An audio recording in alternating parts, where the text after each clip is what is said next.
এই মুহূর্তে সবকথে বড় খবর, ব্রেকিং নিউজ। আপনারা জানেন যে আইএসএফের প্রার্থী পিয়ারুল ইসলাম, উনি মিডিয়ার মুখোমুখি সরাসরি বলছে শওকত মোল্লাকে ইউজ করে মমতা ছেড়ে দিয়েছে। একদম কাটবেন না ভিডিওটি, খালি বক্তব্যটা শুনবেন। কেন আপনারা জানেন, আমি ইউটিউব জগতে উভয় পক্ষে মানুষের কাছে সত্যটা তুলে ধরি, কাউর চামচা দালালি করি না। তার মানে কি, ইউজ করলো, ছেড়ে ফেলে দিল। এক্ষেত্রে মেয়েদের তরফ থেকে হবে, অন্য কিছু কারবারে জোটের সাথে হবে, অনেক কিছু, মানে স্যাম্পেল আপনাদেরকে একটা উদাহরণ দিচ্ছি। তাহলে পিয়ারুল ইসলাম বলছে মমতা ব্যানার্জি ইউজ করে শওকত মোল্লাকে ছেড়ে দিয়েছে। এই কারণে আমাদের জানপ্রিয় ভাইজান, যিনি বাংলার গর্ব, একটাই নেতা বিধায়ক নওশাদ সিদ্দিকী, যিনি ভাঙড়ের এমএলএ বিধায়ক, শওকত মোল্লাকে ভাঙড়ে দাঁড় করিয়েছে, মানে নিশ্চিত শওকত মোল্লা ওখানে হারবে ভাঙড়ে। কেন ওনাকে নিজের এলাকায় ক্যানিং পূর্বে কেন প্রার্থী করা হলো না? কোথায় বাঘ আর কোথায় সিংহ,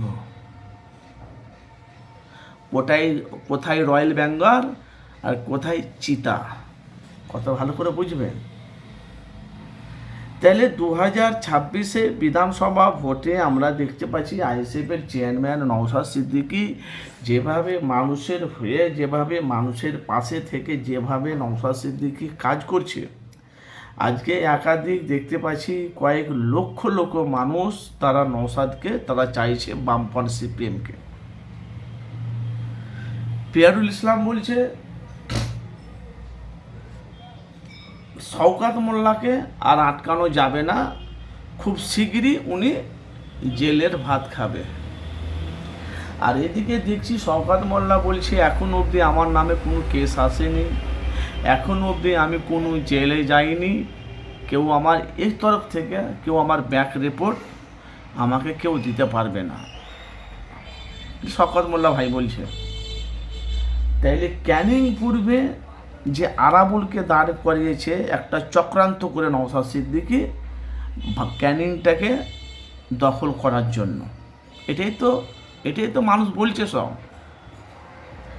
তাহলে ক্যানিং যদি আইএসএফের তরফে হয়ে যায় আর ভাঙড়ে যদি আইএসএফের তরফে হয়ে যায়, মানে ভাঙড় ক্যানিং যদি নওশাদের হয়ে যায়, তাহলে বাংলাতে আমার মনে হয় আর কিছু রইল না, সব আইএসএফের হাতে চলে এলো।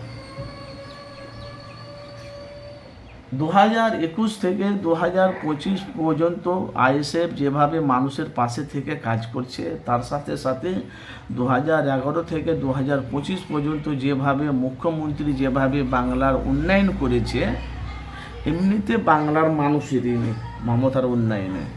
তাহলে 2026 বিধানসভা ভোটে পরে বলছে শওকত মোল্লা জেলে যাবে, জেলের ভাত খাবে। এটা ওপেন চ্যালেঞ্জ করছে তোমার পিয়ারুল ইসলাম, মানে ওনাকে ইউজ করে ওনাকে ছেড়ে দিয়েছে।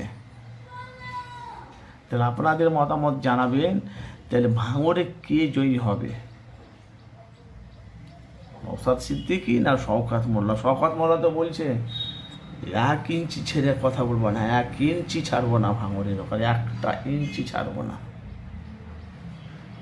আর এদিকে আইএসএফের তরফরা বলছে আমরাও 1 ইঞ্চি ছাড়বো না। তো যাই হোক, আপনাদের মতামত অবশ্যই জানাবেন। নওশাদ কাসেম সিদ্দিকী না শওকত মোল্লা কি জেলের ভাত খাবে, না কে জেলের ভাত খাবে? আপনাদের মূল্যবান মতামত অবশ্যই আপনারা জানাবেন।